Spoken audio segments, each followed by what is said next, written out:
Bekas luka akibat pisau bedah operasi masih terlihat jelas melintang di perut R. Lutfi, korban mafia tanah yang dipaksa melawan oligarki kelas kakap.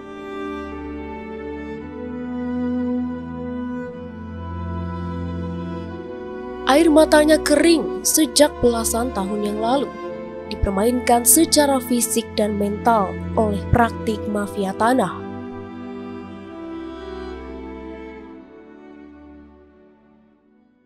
Beginilah kehidupan R. Lutfi, pria tua yang masih berharap pada keajaiban di tengah dahsyatnya gempuran praktik mafia tanah terhadap dirinya. Di masa tuanya, R. Lutfi tak bisa tenang. Demi mempertahankan hak keluarganya, ia harus terus berdiri tegak melawan oligarki. Tanah di Jalan Pecenongan nomor 40 yang selama ini ia ketahui sebagai milik keluarganya diklaim oleh perusahaan raksasa PT Multi Aneka Sarana atau Wings Corporation. Padahal tanah tersebut dulunya hanya disewakan keluarga R. Lutfi kepada PT Perkebunan Nusantara atau PTPN. Namun dalam proses sewa-menyewa, PTPN mengajukan sertifikat dengan alamat Agendum Verponding yang berbeda. Simsalabim abrakadabra, entah bagaimana sertifikat itu ada. Kemudian tanah tersebut dijual PTPN kepada Theodorus Bunata dan diwariskan kepada anaknya Andreas Bunata. Kini, Wings Corporation mengklaim tanah tersebut telah mereka beli dari Andreas Bunata. Keadaan inilah yang memaksa R. Lutfi untuk berhadapan dengan Wings Corporation. 4 tahun R. Lutfi menyandang status sebagai tersangka karena mempertahankan hak tanah keluarganya. Berapa lama lagi ia bisa hidup dan berjuang?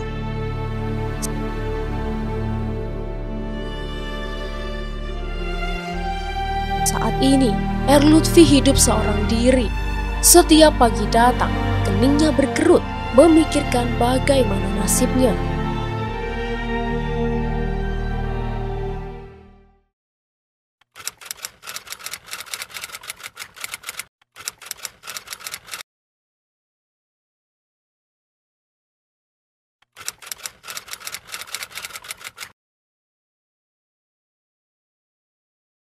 Kurang lebih 3 tahun saya jadi tersangka. 3 tahun atau 4 tahun. Kurang lebih. Dalam waktu 3 sampai 4 tahun itu apa yang... Ya saya terpukul Pak. Saya nggak tahu umur saya sudah tua. Saya penyakitan. Penyakit saya bukan penyakit enteng. Kapan saya meninggal, saya nggak tahu. Tahu-tahunya saya meninggal. Malu saya punya keluarga Pak. Ke orang membela haknya kok jadi tersangka. Memasuki pekarangan orang tanpa izin. Apa ini pekerjaan saya? Saya tidak tergiur dengan harta orang. Tidak, walaupun saya susah, saya tidak kepengen dengan harta orang. Saya susah, orang lain kaya. Emang rezekinya dia banyak. Rezeki saya segini, ya saya nikmatin. Tapi kalau ini hak orang tua saya punya, ini yang urus pertama tuh adik saya, sama kakak saya, sama Pak Umar yang ngurus. Puluhan tahun, bukan setahun 2 tahun.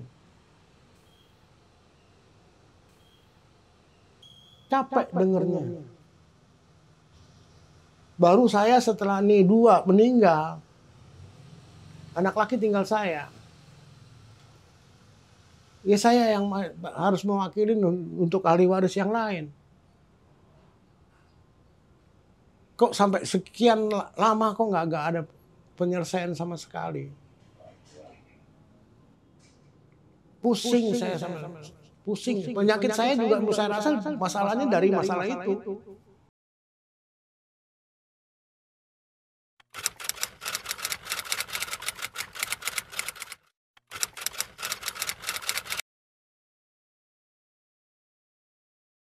Iya, saya operasi. Apa? Operasi apa? Kanker ginjal. Kanker ginjal. Itu Iya. pas status Bapak sebagai tersangka. Tersangka. Nih.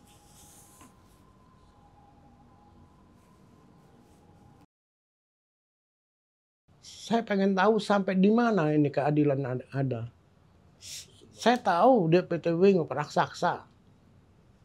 Ya kalau kita membela hak kita, kenapa kita mesti takut? Nggak ada rasa gentar untuk Nggak ada. Mati pun saya rela demi mempertahankan hak. Kalau memang itu hak saya mati syahid. Saya nggak takut dalam masalah ini. Saya tidak pernah tidak datang dalam sidang. Saya tidak pernah tidak datang. Walaupun dari pihak lain dengan alasannya saksi tidak datang, pengacaranya ada halangan, sampai ditunda-tunda. Ada yang pernah ditunda sampai sebulan. Itu saya bolak-balik tiap minggu datang ke sana. Sampai sana sudah nunggu lama-lama, saksinya nggak hadir. Pulang lagi. Saksinya nggak hadir, pulang lagi. Pengacaranya tidak datang, pulang lagi. Ya udah. pulang pergi itu. Pulang apa, pergi. Bapak? Naik kendaraan umum. Ya, luar biasa capeknya. Luar biasa capeknya. Ya, semudah-mudahan dengan capeknya saya ini mudah-mudahan membuahkan hasil yang baik, itu aja.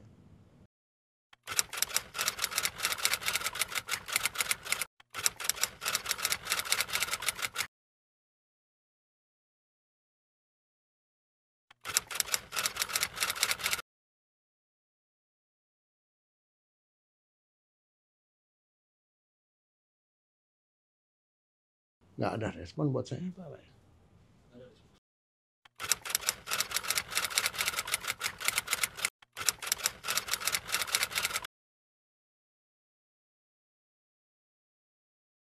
Istilah gebukan semua pejabat begitu, Pak.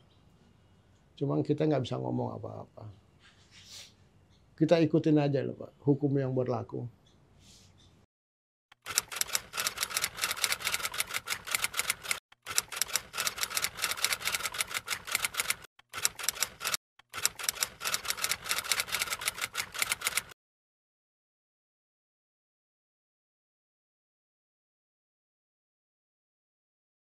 Saya udah males, Pak, dengar berita-berita, Pak. So, semuanya itu nggak ada kenyataannya, Pak. Buat saya ya, Pak, ya. Nggak tahu buat yang lain. Sebab sekarang orang bicara begini, 1 jam berubah. Nggak berharap sama sekali, Pak. Enggak. Saya lihat dari sidang aja nanti pengadilan gimana yang memutuskan. Kalau saya sudah pasrah sama Allah, apakah ini hak saya? Apa hak orang yang tidak pernah memiliki menjadi haknya? Itu aja. Gimana keputusan hakimnya? Ya, masalahnya itu tergantung hati nurani hakimnya sendiri. Saya memohon kepada pengadilan memberikan keputusan yang benar, ya benar. Yang salah, ya salah. Jangan berpihak ke sebelah pihak, jangan berpihak ke sebelah. Kita dalam keadaan begini, kita tetap berjuang, tidak pernah tidak hadir dalam sidang. Toh masih disalahkan juga, ya saya nggak tahu. Kalau saya salah, saya sudah lari. Kalau ini bukan hak saya sudah lari. Mau ngapain saya datang ke pengadilan? Kalau bukan hak saya. Kalau sekarang saya merasa punya hak saya udak sampai di mana?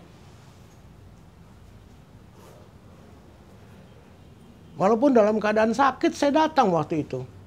Benar, rezeki itu tidak akan kemana, tidak akan berpindah tangan. Tapi kita harus ikhtiar untuk memperjuangkan itu rezeki. Apalagi ini punyanya orang tua saya. Yatimnya orang tua saya yang udah nggak ada nih, saudara-saudara saya sudah banyak yang nggak ada. Ini anak yatimnya banyak, yang susah-susah. Masa saya mesti harus tutup mata? Biarin aja lah. Cukup saya yang dulu masih kecil menderita, jangan saya punya saudara menderita lagi.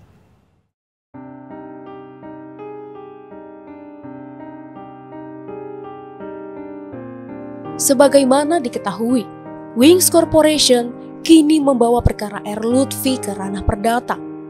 Perusahaan raksasa ini meminta hakim untuk menyatakan tanah di Jalan Pecenongan nomor 40 sebagai milik mereka.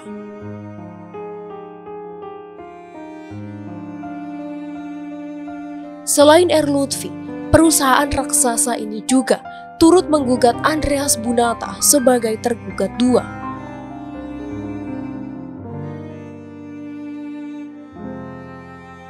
Namun anehnya, PT Multi Aneka Sarana atau Wings Corporation tidak menggugat PTPN dalam perkara ini. Padahal menurut ceritanya, PTPN lah yang pertama kali membuat sertifikat atas tanah yang diperkarakan.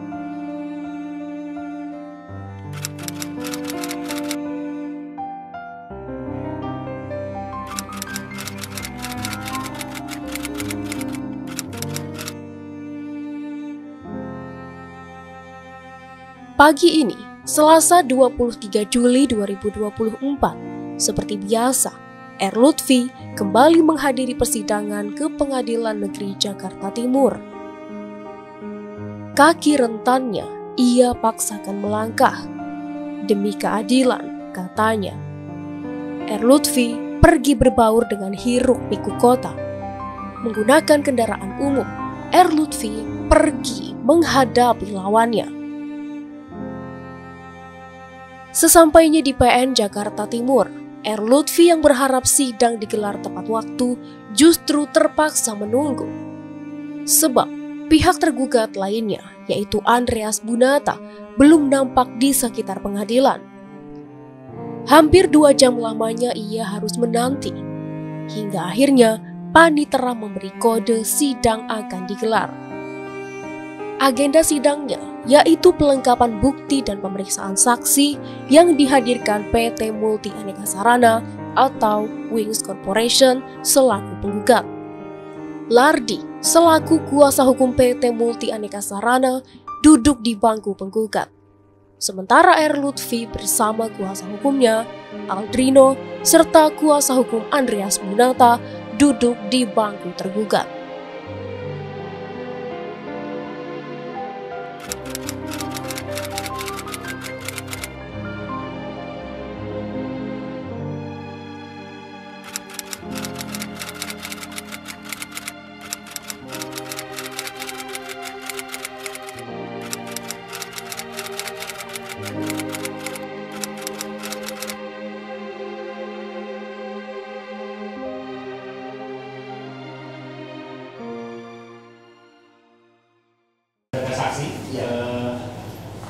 Bisa disampaikan lagi namanya saudara saksi? Galih Redianto. Baik, terima kasih saudara saksi. Apakah saudara saksi mengetahui bahwa objek perkara tersebut sebelumnya dimiliki oleh tergugat dua, dalam hal ini Bapak Andreas Bunata? Saya tidak mengetahui karena berarti hanya tugas saja. Baik, berarti saudara tidak mengetahui ya. Baik. Apakah saudara saksi mengetahui terkait dengan asal usul objek perkara tersebut? Saya tidak mengetahui. Baik, cukup dan mudah. Ya, saksi ya, melanjutkan ya. Coba saudara gambarkan dulu mengenai objek ini. Lokasi tepatnya itu di jalan apa? Ya. Yang lengkap kalau lahan tersebut berada di jalan Pecenongan nomor 40, yang mana posisinya sudah terpagar. Kalau kita masuk sebelah kanan, Pecenongan 40 Jakarta Pusat ya? Iya, Jakarta Pusat. Berseberangan dengan Hotel Alira. Kemudian dipagar oleh bangunan. Samping kanan kirinya juga ada. Tahu saudara tahu luasannya? Saya tidak tahu ini. Tahu luasannya. Tapi objeknya tahu ya? Siapa? Dan objek itu sudah terbakar keliling. Iya, pagar. Saudara tahu siapa yang membakar itu pagar keliling? Saya tidak tahu yang mana. Saudara masuk waktu itu di situ sudah terbakar. Saya ulangi lagi, saudara yang memerintahkan tadi siapa? Jaga di situ. Kami waktu itu kan saya bekerja di badan usaha jasa pengamanan. Jasa pengamanan, saudara bekerja di jasa pengamanan ya. Yang memerintahkan jasa pengamanan untuk menjaga di situ siapa? Pimpinan saya. Oh, pimpinan saudara ya. Pimpinan saudara dimintain tolong atau diperintahkan oleh siapa saudara tahu? Saya belum tahu itu. Oh, belum tahu, nggak tahu ya. Jadi mengenai lahan itu sendiri, saudara apakah tahu itu milik siapa sebenarnya? Lahan yang saudara jaga itu. Lahan yang saya Ya, jaga itu milik siapa saudara tahu? Kalau saya waktu itu ya begitu bisa ditugaskan. Kemudian saya kesini beritahu kalau itu milik Mas Aneka Sarana. PT Multi Aneka Sarana. Kesininya itu maksudnya saudara mendapatkan informasi itu tahu dari dari saya. mana? Dari mana tahu? Ya dari apa PUJB saya itu. Oh, dari jasa pengamanan itu dari bos saudara. Siap. Menceritakan ya. Dari pimpinan PT, pimpinan saudara. Iya. Ya, tahunya dari situ ya. Saudara tahu PT-nya? PT apa ini? PT yang memiliki lahan itu. Multi Aneka Sarana. Multi Aneka Sarana. Ya, oke. Pertanyaan selanjutnya. Pada saat saudara masuk ke situ untuk berjaga, tadi saudara ceritakan dibuat PD-PD tempat Pos ada pos ya. Nah, pos itu ada setelah saudara masuk atau sebelumnya sudah ada? Kita masuk udah ada pos. Oh, Di sudah situ ada ada pos. bangunan yang difungsikan untuk apa? Pos itu. Ya. Kemudian objek itu sebenarnya peruntukannya untuk apa? Akan dibangun apa di situ? Saya tidak mau yang tidak tahu. Tadi sudah ceritakan sudah ada fondasi atau apa ya tadi? Sudah ceritakan. Terpagar. Terpagar. Oh, terpagar aja. Di dalamnya belum ada aktivitas Tidak ada. pembangunan. Tidak ada. Ya, ya. Tadi saudara sampaikan ada paralon. Enggak apa-apa itu kami hanya itu apa untuk supaya ada sarana air kita mau nyalur air itu. Oh, di saudara pos, saudara untuk pembangunan proyek atau pembangunan ya. Ya, jadi objek kita terpagar di situ ada bangunan-bangunan pos-pos untuk pengamanan. Ya. Kemudian tadi saudara diminta oleh kepolisian untuk keluar dari objek itu kan? Iya. Terang jelas seperti itu ya. Iya. Maksudnya kepolisian apa suruh keluar? Saya tidak paham sampai situ. Tidak paham. Intinya begitu ada pihak kemudian datang, kami semua diminta untuk keluar termasuk yang rombongan bersama Pak Alvin. Oh, jadi yang diminta keluar dari objek itu bukan hanya pihak saudara ya saksi ya, Iya. bukan hanya dari pihak pengamanan ya, Bukan. tetapi pihak Pak Aldino Semua. tergugat itu sudah disuruh keluar. Iya. Jadi dua-duanya disuruh keluar. Iya. Tadi kan pemahaman kami hanya saudara yang disuruh keluar, tetapi semuanya disuruh keluar. Setelah keluar semua, objek itu bagaimana? Kosong atau ada yang menguasai lagi? Nah, beberapa bulan kemudian saya kembali lagi ke situ. Ya. Di situ sudah tampang pelang Tulisan tadi itu ya, bahwa tanah ini ada milik juga Pak orang yang Aldi. di situ Ya. yang bertemu dengan saya di dalam area langsung. Sebentar saya ulangi lagi. Pada saat polisi perintahkan semuanya tinggalkan objek kosong berarti ya. Apakah itu istilahnya dikasih polis lain, garis polisi atau apa? Pada saat saudara pergi itu lihat nggak? Saya tidak melihat yang Nggak lihat, ya. Saya langsung pergi. Oke, saudara kembali lagi ke situ berapa bulan kemudian atau berapa hari kemudian? Satu atau dua bulan. Satu atau dua bulan. Kemudian saudara datang ke sana. Iya. Keperluannya apa? Kesana? Untuk mengambil Oh, melihat barang-barang saudara tadi yang pipa segala macam itu ya. Ya, saudara 1 bulan, 1-2 bulan setelah itu ke sana, apa yang saudara lihat? Di sana? Saat itu saya bertemu bersama seorang teman namanya. Dia menyatakan bahwa Nah, berarti pada saat saudara ke sana, objek itu sudah ada yang menempati? Sudah ya? ada. Ada. Siapa ketemu dengan siapa namanya? saya lupa namanya. Lupa namanya. Ya, Berapa orang tapi dia saudara temui? saya mengaku bahwa dia diminta untuk Ya, menjaga sudah. Berapa orang yang saudara temui di situ? Satu orang. Satu orang. Dia memang tinggal di situ atau gimana? Saya tidak Tahu.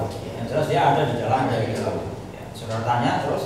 Nah, dia mengatakan bahwa dia diminta oleh Pak Lutfi katanya gitu, untuk Pak Lutfi dalam ini tergugat ya.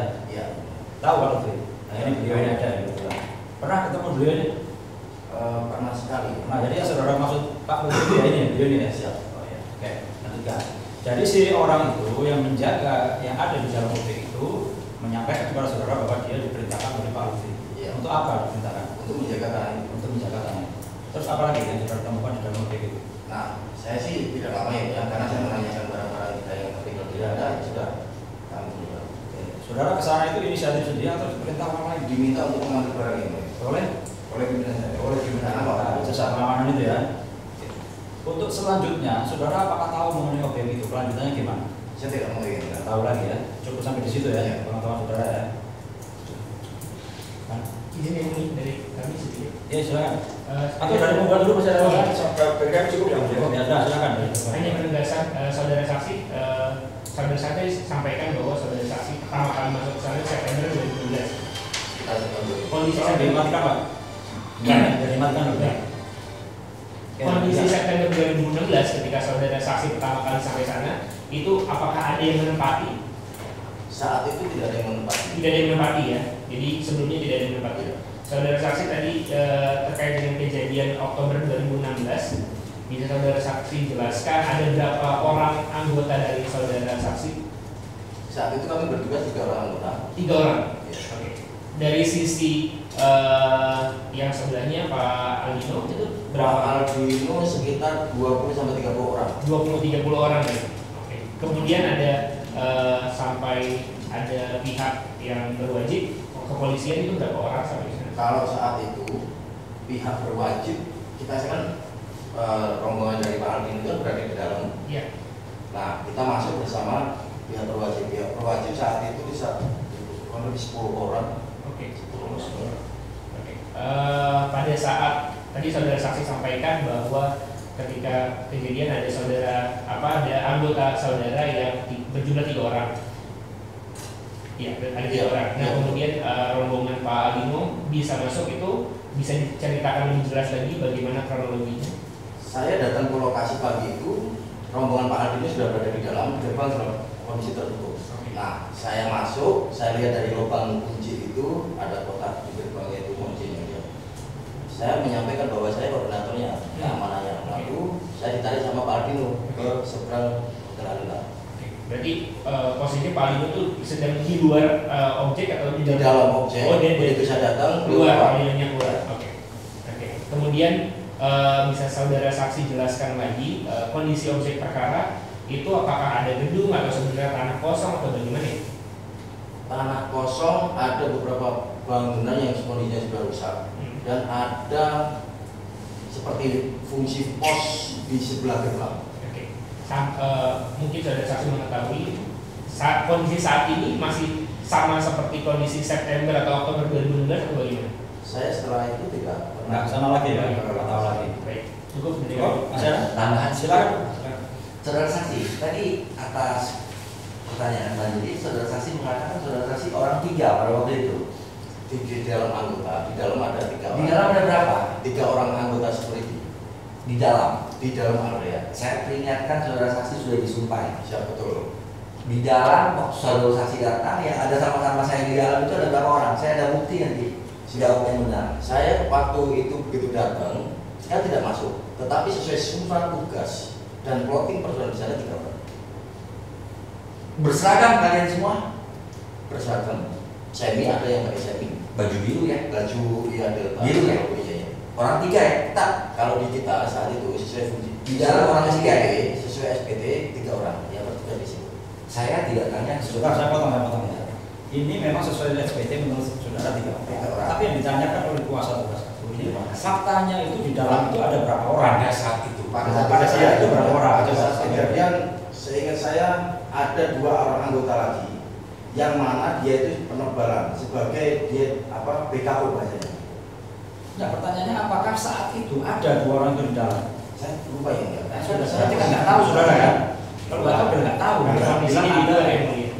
Karena posisinya di luar. Posisi dia sudah. Berarti saudara kan nggak mengetahui kondisi di dalam. Apakah ada orang atau tidak? Tetapi surat penugasan saudara ada 3 orang. Karena saya ingat ya. Sudah, intinya tidak tahu ini Baik. kondisi di dalam siapa berapa orang. Ya. Masih ada? Pak. Cukup? Nggak ada kekerasan waktu itu ya? Tidak ada. Tidak ada. Karena pengacara atau Pak tahu aturan makanya nggak ada kekerasan. Ya. Oke, satu lagi terakhir. Tadi saudara sampaikan di situ ada plan.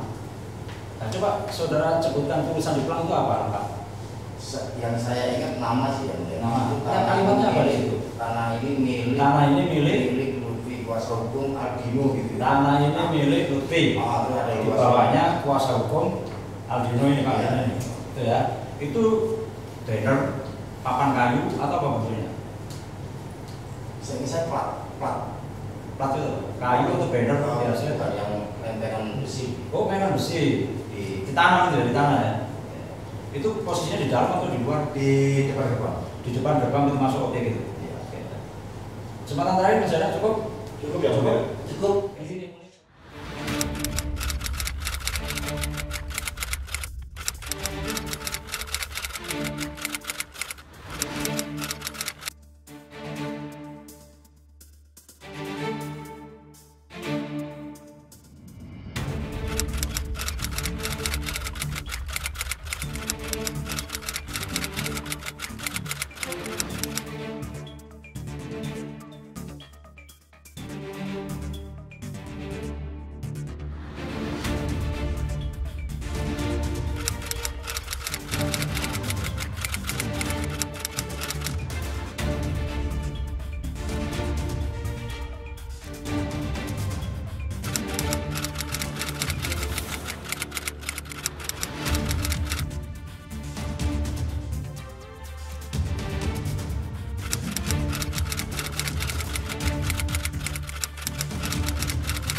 Jadi izin konfirmasi sebentar Pak, kenapa kok saksi yang dihadirkan itu tidak berkaitan dengan kepemilikan tanah Pak, tapi justru jasa pengamanan Pak?